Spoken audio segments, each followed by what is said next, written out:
ആശുപത്രികൾ empanel ചെയ്യാത്തതിനാൽ defence civilian പെൻഷൻകാർക്ക് ചികിത്സാ സഹായം മുടങ്ങുന്നു. കണ്ണൂർ ഉൾപ്പെടെ മിക്ക ജില്ലകളിലും വിരമിച്ച ജീവനക്കാർക്ക് നിയമപരമായി കിട്ടേണ്ട സഹായമാണ് മുടങ്ങുന്നത്. കണ്ണൂരിൽ CGHS OP വിഭാഗം തുടങ്ങി 4 വർഷമായി.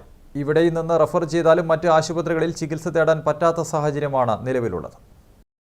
ആയുധ നിർമ്മാണശാല, defence research and development organisation, military engineering, defence accounts, naval academy തുടങ്ങി ഡിഫൻസുമായി ബന്ധപ്പെട്ട വിവിധ വകുപ്പുകളിൽ നിന്ന് വിരമിച്ചവരുടെ കൂട്ടായ്മയാണ് ഡിഫൻസ് സിവിലിയൻ പെൻഷനേഴ്സ് അസോസിയേഷൻ.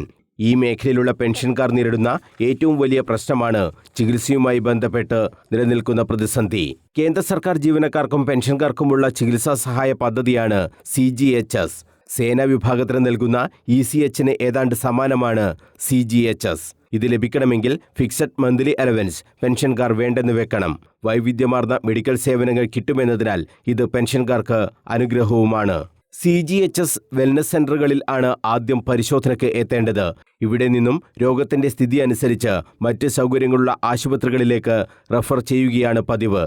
കണ്ണൂരിൽ 4 വർഷമായി വെൽനസ് സെന്റർ പ്രവർത്തിക്കുന്നുണ്ട്. എന്നാൽ ഇവിടെ നിന്നും ജില്ലയിലെ മറ്റ് സഹകരണ സ്വകാര്യ ആശുപത്രികളിലേക്ക് റഫർ ചെയ്യാൻ കഴിയാത്ത സാഹചര്യമാണ് നിലവിൽ. ആശുപത്രികൾ എംപാനൽ ചെയ്യാത്തതാണ് കണ്ണൂർ, കാസർഗോഡ്, വയനാട് തുടങ്ങിയ ജില്ലകളിൽ CGHS സേവനങ്ങൾ കിട്ടാതിരിക്കാൻ കാരണമെന്ന് defence civilian pensioners association president PV Raghavan പറഞ്ഞു. സെൻട്രൽ ഗവൺമെൻറ് ഹെൽത്ത് സ്കീം അഥവാ CGHS കണ്ണൂരിൽ തുടങ്ങിയിട്ട് 4 വർഷം കഴിഞ്ഞു. അവിടെ നമ്മുടെ ഡിഫൻസ് പെൻഷനേഴ്സിനും അവരുടെ കുടുംബത്തിനും വെറും OPD, out patient department, OPD treatment മാത്രമേ ലഭിക്കുന്നുള്ളൂ. കണ്ണൂരിൽ 4 വർഷമായിട്ട് നമ്മൾ CGHS എംപാനൽമെൻറ്റിന് വേണ്ടി ശ്രമം നടത്തിക്കൊണ്ടിരിക്കുകയാണ്. ഇവിടെയുള്ള ഒരു വെൽ എക്യുപ്ഡ് ഹോസ്പിറ്റൽ ഒന്നും തന്നെ എംപാനൽമെൻറ്റിന് മുന്നോട്ട് വരുന്നില്ല.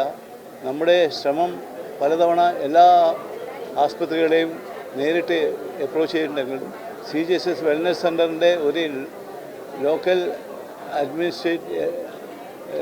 കമ്മിറ്റി, ലോക്കൽ അഡ്വൈസറി കമ്മിറ്റി ഈ ഡോക്ടർമാർ സഹിതം പല ഹോസ്പിറ്റലും ചർച്ച ചെയ്തിട്ടുണ്ടെങ്കിലും ഇതുവരെ ആരും മുന്നോട്ട് വന്നിട്ടില്ല. ആശുപത്രികൾ എംപാനൽ ചെയ്യുന്നതിനുള്ള നടപടികൾ സ്വീകരിക്കാൻ ബന്ധപ്പെട്ടവർ തയ്യാറാകണമെന്ന് CGHS beneficiary association of India general secretary TK Damodaran ആവശ്യപ്പെട്ടു. 5-6 ഹോസ്പിറ്റൽ എംപാനൽമെൻറ്റ് ചെയ്യാൻ പറ്റും.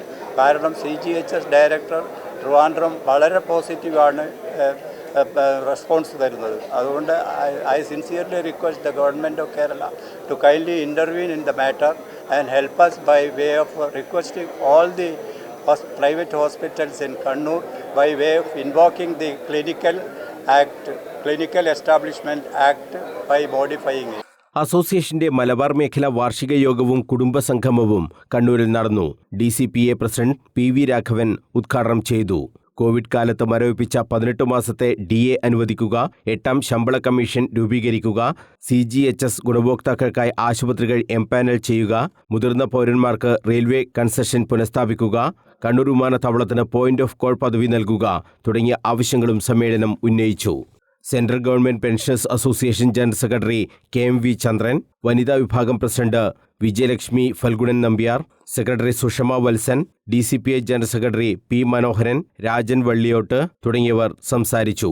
PV രാഘവനെ പ്രസിഡന്റായും വത്സൻ കണവത്തിനെ സെക്രട്ടറിയായും രാജൻ വള്ളിയോട്ടിനെ ട്രഷററായും വാർഷിക യോഗം തെരഞ്ഞെടുത്തു.